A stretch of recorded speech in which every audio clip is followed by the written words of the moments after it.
Electoral bond इस देश का सबसे बड़ा करप्शन है, दुनिया का बड़ा करप्शन है। और इलेक्टोरल बॉन्ड लिया किसने, किस माध्यम से लिया गया, उससे बड़ा करप्शन क्या हो सकता है? ये उनको समझाइए जिनको पता नहीं है कि इलेक्टोरल बॉन्ड होता क्या है। जिस देश में तीसरी अर्थव्यवस्था दुनिया के बनने जा रहे हैं, वहाँ पर अगर 80 करोड़ लोग भोजन दे रहे हैं, ये गर्व का नहीं, ये शर्म की बात है। 400 पार के बजाय 400 पे हार बोलिए। और अगर इस तरह की बातें लोकतंत्र में चुनाव के पहले की जाती है तो ये अगर देखा जाए तो लोकतंत्र का भी मजाक है और संविधान का भी मजाक है। लोकतंत्र ने हमको क्या व्यवस्था दी कि 5 साल बाद चुनाव होगा, तो चुनाव किस बात के लिए हो रहा है? अगर 400 पार पहले ही से तय हो गया है तो फिर किस बात के लिए हो रहा है? तो मेरा ये इस तरह के जुमले हमेशा इस तरह चलते रहते हैं, जुमलों से कोई मतलब नहीं। जनता एक्चुअल तय कर रही है कि शिक्षा, रोजगार, चिकित्सा पर हमको बात करना है। लेकिन जो वोट मिलता है तो धर्म और जात पे मिलता है, और वो धर्म की बात करते हैं। मंदिर बना दिया अयोध्या में उन्होंने, 500 साल का उन्होंने इंतजार खत्म कर दिया। ये बड़ा वोट बैंक है। देखिए, वोट बैंक क्या है वो राजनीतिक लोग अपना समझें, लेकिन इस देश की जनता को क्या चाहिए जनता समझ रही है। और मैं आपको बड़ी जिम्मेदारी के साथ कह रहा हूँ कि जाति धर्म जब तक चलता है तो नेताओं का फ़ायदा होता है, जब मुद्दों की बात होती है तो जनता का फ़ायदा होता है, और इसीलिए अब जनता मुद्दों पर आ रही है। क्या ओपीएस पे आप कुछ करेंगे? बटेगा वोट? ओपीएस पे हमारा सीधा सवाल है, एक वोट भी ओपीएस पर समर्थन में जाएगा, एनपीएस के विरोध में जाएगा। और अब चुनावी दौर है, इसलिए सीधा बात है, जो वोट नहीं तो पेंशन नहीं तो वोट नहीं। ये नारा हम पूरे देश के अंदर कैंपेनिंग चला रहे हैं, मतदाता जागरूकता अभियान चला रहे हैं, जिसमें मैं कह रहा हूँ कि आप वोट करो, 100% करो, लेकिन मुद्दों वोट करो। और इसीलिए जो पेंशन नहीं उनको वोट नहीं। ओपीएस का मुद्दा रहेगा लगता है सर? ओपीएस का मुद्दा रहेगा नहीं, बहुत बड़ा मुद्दा रहेगा। अगर मुद्दा न होता तो यही सरकार जो तमाम मुद्दों बात नहीं करना चाहती है, प्रधानमंत्री ने सदन में बोला, कई घंटे बोला, हाँ दुर्भाग्यपूर्ण के हमारे खिलाफ बोला, हमारे मुद्दे के खिलाफ बोला। उसके बाद उन्होंने कमेटी बनाई। कमेटी क्यों बनाई? कमेटी अगर मुद्दा गया तभी तो बनी ना, उसके पहले तो कमेटी नहीं बनी थी। कमेटी बनाई, लेकिन कमेटी किस बात के लिए बनाई गई? एनपीएस में संशोधन के लिए, जो हमें स्वीकार नहीं है। और इसीलिए हम लोग क्लियर हैं कि हमें जो पेंशन नहीं दे रहा, हम उसको वोट नहीं देंगे। बंदोजी विपक्ष ने तो सरेंडर कर दिया 2024 के चुनाव में। नहीं, सिलेंडर इसलिए नहीं कह सकते हैं। सरेंडर आपकी बात मैं कह रहा हूँ कि आप जो कह रहे हैं, मैं कह रहा हूँ कि विपक्ष हो या सत्ता पक्ष हो, वो किसके लिए है? जनता के लिए है। और हम कर्मचारी भी हैं और नागरिक भी हैं, तो हम अपनी बात सत्ता से भी कहेंगे, विपक्ष से कहेंगे। सत्ता सुनेगा तो अच्छी बात है, विपक्ष नहीं सुनेगा तो तीसरी बात है। हम अमेरिका में नहीं, यहाँ 2 दिवसीय व्यवस्था है, यहाँ बहुदलीय व्यवस्था है। जो बात करेगा उसी के साथ खड़े होंगे। और अगर हारेंगे ये तो बताओ। मोदी जी कैसे हारेंगे ये निर्वाचन आयोग तय करे। जनता वोट देकर तो हराने को तैयार है। कहाँ हराने को तैयार है? नहीं, शायद ग्राउंड रूप पर तो गारंटी चल रही है मोदी जी की। नहीं, आपने फिर एक ऐसा सवाल छेड़ दिया। 2 करोड़ की नौकरियों गारंटी किसकी थी? किसी और की थी क्या? रोजगार की गारंटी किसकी थी? महंगाई कम करने की गारंटी किसकी थी? अभी 10 साल पहले वाली जो गारंटी थी किसकी थी? वो गारंटी किसकी थी? और अगर वो गारंटी अगर उस समय इन्हीं की थी तो अभी तक पूरी क्यों नहीं हुई? आपने भी अपने भाषण में इशारा करा, अयोध्या वाला है मामला सब। मैंने कहा ना, देखिए, मैं धर्म को, मैं अपने व्यक्तिगत बात, धर्म को मैं निहायत व्यक्तिगत मानता हूँ। कोई किसी को मानता, कोई किसी को मानता, व्यक्तिगत। हम जब सार्वजनिक जीवन में आते हैं तो सार्वजनिक हित की बात और देश हित की बात करते हैं, वो महत्वपूर्ण है। घर घर झंडे पहुंचे हैं, घर घर जय श्री राम के पहुंचे, तिरंगा पहुंचा दिया। राष्ट्रवादी हो गई है ये बीजेपी, और वो राष्ट्र की बात करती है। देखिए, मैं बता दूं आपको, बहुत क्लियर बता दूं, राष्ट्र की बात तो बिल्कुल नहीं करना चाहिए, क्योंकि राष्ट्र में सबसे पहले इस देश की राष्ट्र की रक्षा करने वाला अर्धसैनिक बल आता है। उनको पेंशन नहीं देते। जो अर्धसैनिक बलों को पेंशन दे तो राष्ट्रवादी कैसे होता है? जो सरकारी संपत्तियों को बेच डाले वो राष्ट्रवादी कैसे हो सकता है? ये तो छद्म बातें की रही, राष्ट्रवादी हो ही नहीं सकता। महिलाओं को आरक्षण दे दिया उन्होंने, वो हो ही नहीं सकता। जो सरकारी संपत्तियां बेचे और राष्ट्रवादी कहे, ये हो ही नहीं सकता।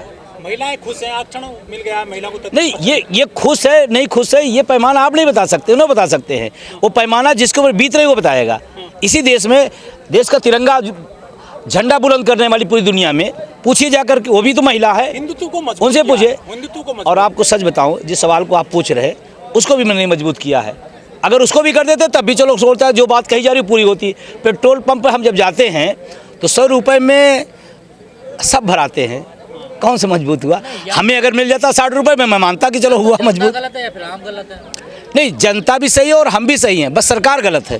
दोनों में से एक तो गलत है ना सर? मैं बता रहा हूँ ना, जनता सही है, हम भी सही है, सरकार गलत है। मैं कह रहा हूँ करप्ट लोग जेल में जा रहे हैं, सीएम जेल चले गए, मंत्री जेल चले गए हैं। कंट्रोल किया है करप्शन को। इलेक्टोरल बॉन्ड इस देश का सबसे बड़ा करप्शन है, दुनिया का बड़ा करप्शन है। और इलेक्टोरल बॉन्ड लिया किसने, किस माध्यम से लिया गया, उससे बड़ा करप्शन क्या हो सकता है? ये उनको समझाइए जिनको पता नहीं है कि इलेक्टोरल बॉन्ड होता क्या है। मेरे जैसे लोगों तो पढ़े लिखे लोगों को पता है इलेक्टोरल बॉन्ड ये है कि आप जो चौराहों पर तमाम गांव के लोग गुंडे होते हैं, वो वहाँ दुकानदार जो अच्छी चलती है वहाँ टैक्स लेते हैं। ये टैक्स है इलेक्टोरल बॉन्ड, गुंडई का टैक्स है। मिला ना इलेक्ट्रल बॉन्ड, तो किसी को कम मिला, किसी को ज़्यादा मिला। हाँ, ये बात सही है। उसमें एक पार्टी की मैं तारीफ करूंगा, मैं वैचारिक रूप से किसी पार्टी नहीं जुड़ा हूं, लेकिन इस देश में कम से कम एक ऐसी कम्युनिस्ट पार्टी है जिसने कहा कि हमको नहीं चाहिए, कम से कम एक नई धारा, एक नई बात आई। ये बड़ी बात है। अब मैं तो कहता हूँ इलेक्टोरल बॉन्ड आप लीजिए, लेकिन जनता उसको जाने।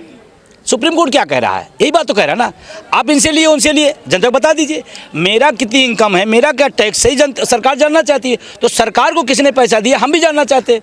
सुप्रीम कोर्ट इसी बात के लिए तो कहा, और वही बात सामने आई। सरकारी कर्मचारी बैलेट से वोट डालते हैं, वो तो अपना जो वोट है वो सोच समझ के देते हैं, और वो कुछ आंकड़े दूसरी तरफ के आते हैं रिजल्ट में, लेकिन जो ईवीएम का खेला है वो समझ में नहीं आता है। देखिए, इलेक्टोरल जो आपका पोस्टल बैलेट है वो टोटली कर्मचारियों को पहले होता था। एक चीज़ ध्यान रखिए। और अब उसमें मोदी सरकार ने क्या किया, विकलांग, वृद्ध, बीमार, उसके बाद भी पुरानी पेंशन मुद्दे पर पोस्टल बैलेट में सरकारें हारी हैं जहां उसका विरोध किया हो। ईवीएम का सवाल है, मैं जिम्मेदारी से बहुत ज़्यादा उसके बारे में जानकारी नहीं, लेकिन मैं कहना चाहता हूँ हम आप पढ़ाते हैं निर्वाचन आयोग स्वतंत्र और निष्पक्ष। इस देश के 100 आदमी से पूछो तो 99 आदमी कहेगा इस समय जो हो रहा है वो न स्वतंत्र है न निष्पक्ष है। आपने 1 अक्टूबर को बड़ी रैली करी थी दिल्ली के रामलीला मैदान में, लाखों लोग वहां पर आए थे, लाखों कर्मचारी आए थे ओपीएस को लेकर। तो आपने कुछ उनसे संपर्क किया है कर्मचारियों से, जो कि क्या किस तरह से डिसीजन लेना है चुनाव में, किसको वोट करना है? अभी कल हमारी राष्ट्रीय कार्यकारिणी की बैठक है, इन्हीं तमाम बिंदुओं पर कल हमारा बड़ा डिसीजन, बड़ा फैसला आएगा। बाकी उसके पहले हमारी कैंपेनिंग वोट फॉर ओपीएस का अभियान चल रहा है। हम लोग डोर टू डोर जा रहे हैं, लोगों को समझा रहे हैं कि जो निजीकरण के खिलाफ होगा उसके साथ हम जाएंगे, जो पुरानी पेंशन के समर्थन में हम उसके साथ जाएंगे। ये कैंपेनिंग हमारी लगातार मतदाता जागरूकता अभियान के तहत चल रहा है। क्या है जो ओपीएस को लेकर जो नाराजगी है लोगों में, कर्मचारियों में, कुछ वो सरकार को देंगे इस बार टक्कर, क्या लग रहा है? नहीं, बिल्कुल पेंशन नहीं तो वोट नहीं। अब इससे स्पष्ट नारा क्या हो सकता है, पेंशन नहीं तो वोट नहीं। और हम अकेले नहीं दे रहे हैं, हमारा परिवार दे रहा है, क्योंकि जब पेंशन आए तो परिवार साथ होगा। और हम पढ़े लिखे बुद्धिजीवी लोग हैं, हम अनपढ़ नहीं हैं। हम समाज में लोगों को समझा रहे हैं, बता रहे हैं, एक एक को, 5-5 को, 10-10 को हम लोग जागरूक कर रहे हैं। ये बड़ा इफेक्ट डालेगा। लेकिन सरकार कहती है कि 80 करोड़ लोगों को फ्री अनाज दे रही सरकार, ये बड़ा मुद्दा है।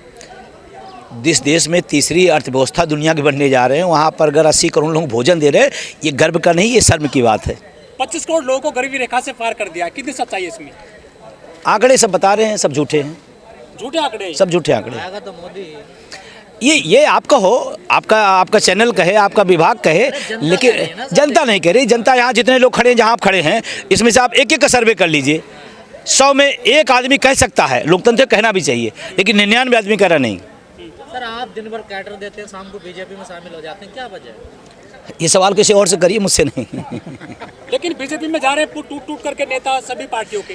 देखिए, एक चीज़ ध्यान रखिए, जब देश पर बड़ा संकट आता है तो कभी पॉलिटिशियन, कभी लाभ हानि वाला जनता के साथ नहीं खड़ा होता है। ध्यान रखिएगा, जैसे लोग जो टूट के जा रहे हैं उनके लाभ हानि है, राजनीतिक लाभ है, आर्थिक लाभ है, लेकिन जनता नहीं जाती है। जनता टूट रही सरकार से, नेता टूट रहे सरकार के साथ, ये बात सही है, लेकिन वो पॉलिटिशियन होते हैं जिनको लाभ हानि से मतलब, जिनको देश से मतलब है, समाज से मतलब है, वो नहीं करते ऐसे।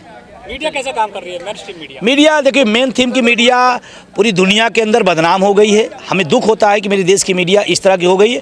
ये तो सोशल मीडिया यूट्यूबर के कुछ साथी हैं जो आवाज़ निकल के जा रही है, मैं उनको बधाई देता हूँ, धन्यवाद देता हूँ। देखिए, इस देश में हमेशा जब चुनाव आता है तो राजनीतिक दल और राजनेता जो आपका मैनिफेस्टो जारी करते थे और उनकी जो मर्जी आती जारी कर देते, जनता का क्या सवाल है उस पर कोई मतलब नहीं, उनके हिसाब से क्या मामला उसको जारी कर देते थे। ये भारतीय लोकतंत्र के इतिहास में पहली बार ऐसा हुआ कि जनता ने अपना घोषणा पत्र जारी किया कि हमें क्या चाहिए, आप हमें क्या दोगे वो आप जानो, हमें क्या चाहिए ये आप जानो। और उसी का एक शानदार प्रयास DN सिंह और पूरी टीम द्वारा किया गया है। और इसमें क्या रखा गया है, शिक्षा, रोजगार, चिकित्सा, जो हमारे जिनमेन सवाल हैं उसके लिए आज घोषणा पत्र जारी किया है, और ये अद्भुत घटना है।